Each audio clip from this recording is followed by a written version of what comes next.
que representan que cualquier puntito sobre la isocuanta va a representar distintas combinaciones de capital y de trabajo, pero no obstante eso, todas van a lograr determinar un mismo volumen de producto.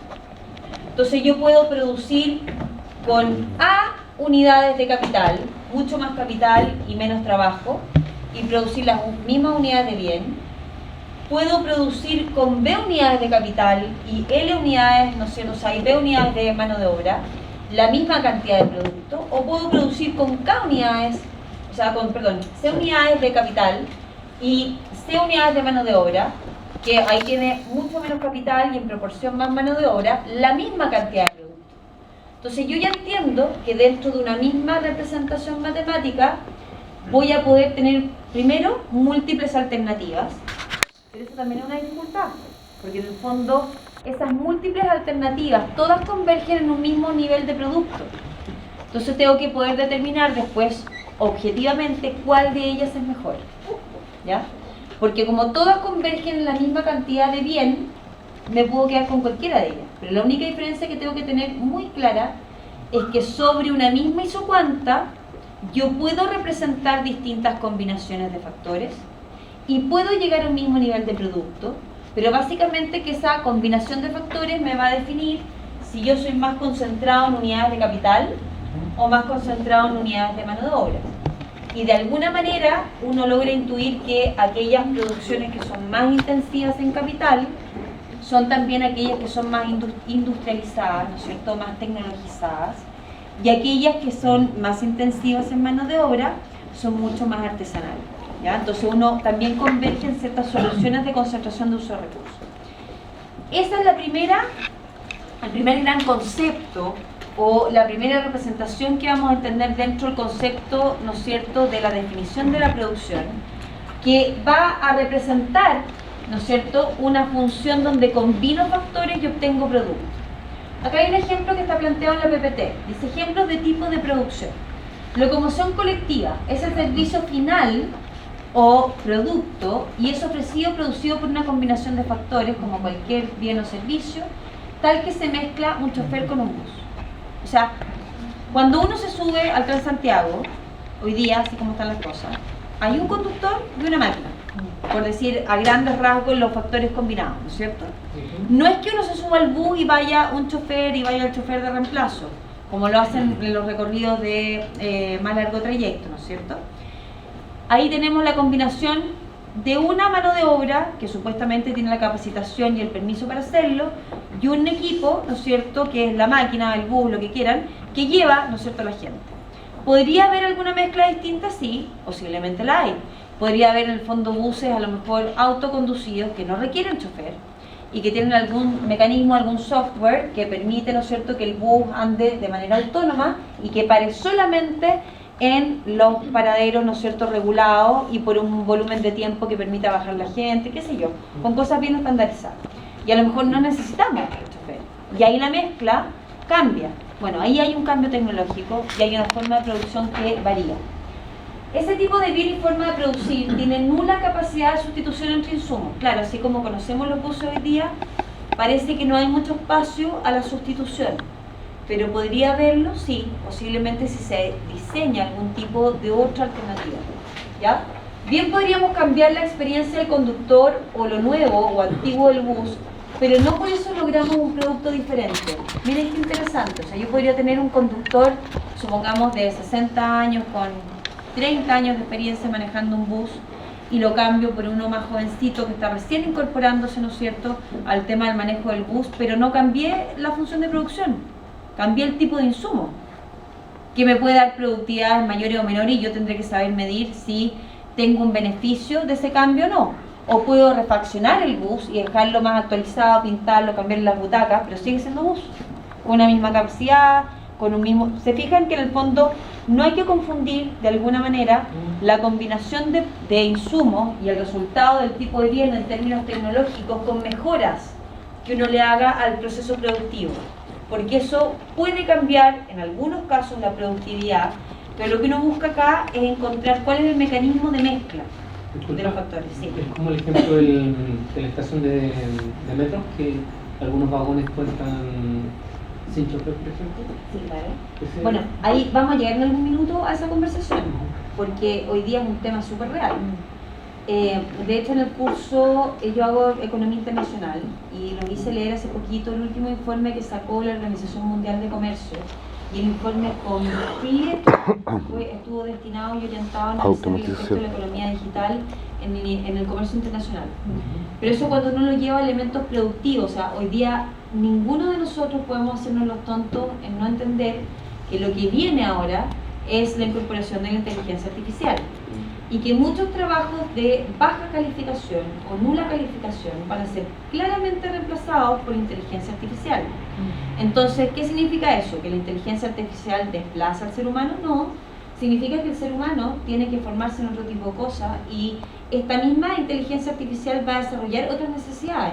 Entonces las capacitaciones se dirigen a otros recursos. Pero ya vamos a entrar en esa discusión, pero sí, lo que tú dices es cierto, o sea, el bus o el metro o lo que sea, nosotros hoy día lo concebimos como un equipo que tiene cierta capacidad tecnológica, más o menos, que puede tener un chofer o puede no tenerlo, pero el sistema, lo que uno percibe como usuario, es más o menos el mismo bien, de mejor calidad, más nuevito, lo que quieran, pero uno se sube a la misma línea, ¿no es cierto?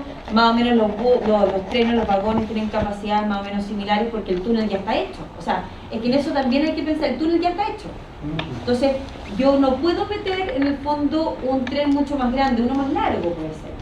Pero depende, ahí a lo mejor los ingenieros en tránsito van a tener que evaluar si un tren más largo genera el mismo efecto en resultados versus costos, beneficios, tiempo, etcétera, respecto, ¿no es cierto?, de un tren más corto. Y ahí nuevamente capacidad física. Las estaciones tienen un largo que ya está construido. Teníamos que empezar a romper, como se dice, para poder en el fondo ver si puedo meter un tren que es mucho más largo del que tenemos. ¿Se fijan que la discusión es entretenida? Porque uno lo empieza a ver. Ustedes se dan cuenta que en este curso, muchas de las cosas que estamos hablando acá, después las van a ver en la práctica y las van a mirar de manera distinta. Entonces me decís, pucha, verdad, estoy esperando una consulta en el médico y estoy viendo, por ejemplo, en la Santa María que trataron de instalar un sistema un poquito más automático, que resulta hasta por ahí nomás, pero en el fondo que si uno se mete, ¿no es cierto?, pero resulta hasta por ahí nomás porque en todos estos elementos de creación, ¿no es cierto?, automática, son súper inteligentes, pero son dicotómicos, o sea, es sí, no, si usted me dice sí, sigue este paso, y si me dice que no, sigue este otro. Y el ser humano es un torpe. Entonces, cuando hay ser humano metido entre medio, el sí o no no resulta porque nosotros tenemos varianza, magnitudes, tenemos una dispersión un poquito más grande. Entonces ahí se generan los cuellos de botella, el sistema deja funcionar, el señor metió mal el dedito donde tenía que meter, etcétera, etcétera. Ahí es donde empiezan a ver la práctica, pero van a empezar a mirar que los procesos de las atenciones y de los productos tienen esta mezcla de tecnología, de insumos, de resultados y de medición. Y uno se pone un poquito más racional en la forma en cómo ve los resultados, más que intuitivo, ¿ya? Eso es súper interesante respecto de cuando uno va entendiendo estas cosas. Sí. Me imagino que el ejemplo del metro que puso mi compañero, respecto al conductor, uno debería evaluar no solo el conductor del metro, sino todas las variables de la cadena de producción. El servicio. La pregunta que me hago es, cuando uno está en una compañía, ¿hasta qué punto determina el límite de esa función? Porque en eso siempre está el analista de contabilidad, el portero, que al final son gastos administrativos y amigos, como estoy expresando en el día a día. Sí. ¿Cuál es el límite? Tú mismo te contestaste la pregunta cuando me contestaste antes el tema de la optimización. Porque evidentemente que todo ese análisis tiene un análisis de costo-beneficio. Entonces, el tener la perfección de la proyección del proyecto que tú quieras, que tampoco nunca va a existir, porque no lo conocemos, tiene siempre costos y beneficios distintos. Entonces, uno finalmente se queda en la posición en que aquella unidad extra que consideraste meter, no sé, quise poner un portero más, quise ampliar la capacidad de respuesta, quise dimensionar la longitud del metro para que abarque más gente, esto y lo otro, va a ser una decisión costo-beneficio-eficiencia. Entonces, ¿qué es lo que quiero lograr? Ya, quiero disminuir los tiempos de espera. Perfecto. Disminuir los tiempos de espera requiere una inversión de ¿cuánto? Ok. Para hacer esa inversión, ¿cómo la financio? ¿Cuánto me cuesta financiarla? ¿Cuál es el resultado real que obtengo después de suponer, simular la inversión y tener ese beneficio de reducción de tiempo? ¿Realmente pago la inversión o no la pago? Entonces, viene en el análisis, en el fondo, siempre la capacidad racional para poder identificar elementos de beneficio y costo y tratar de decidir que el punto sobre el cual tú estás decidiendo no avanzar más llegó a una situación de equilibrio que es sostenible para el escenario que estás analizando. Si el escenario cambia, posiblemente varias variables van a sufrir el efecto del escenario del cambio y vas a tener que evaluar un nuevo escenario con un nuevo punto de posición, pero nuevamente hasta que encuentres un equilibrio sostenible.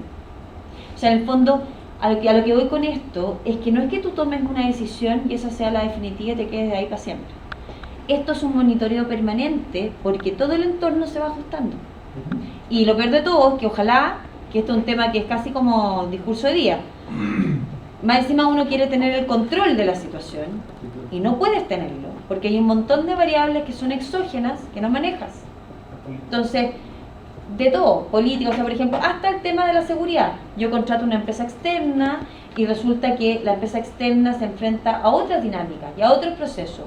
Y a veces tiene problemas en la rotación de su personal, no resulta, esto y lo otro, los costos suben, y yo tomo decisiones. Me quedo con esta empresa, cambio la empresa, cambio el servicio, invierto en otro tipo de cosas. Bueno, ahí está el análisis. Sobre hasta dónde invierto, cómo optimizo, cómo eficiento, pero con beneficio marginal igual a costo marginal. Entonces, en el análisis siempre la optimización, siempre la eficiencia de atrás. Eso es lo único que te va a permitir detenerte en algún momento y decir, ya, hasta aquí.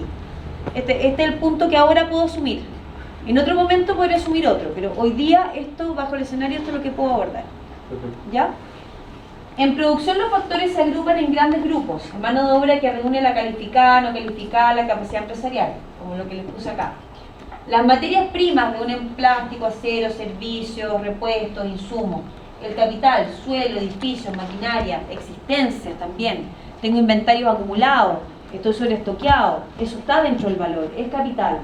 Lo tengo que liquidar, lo tengo que vender. ¿Cómo lo saco? ¿Cómo lo equilibro? ¿Ok?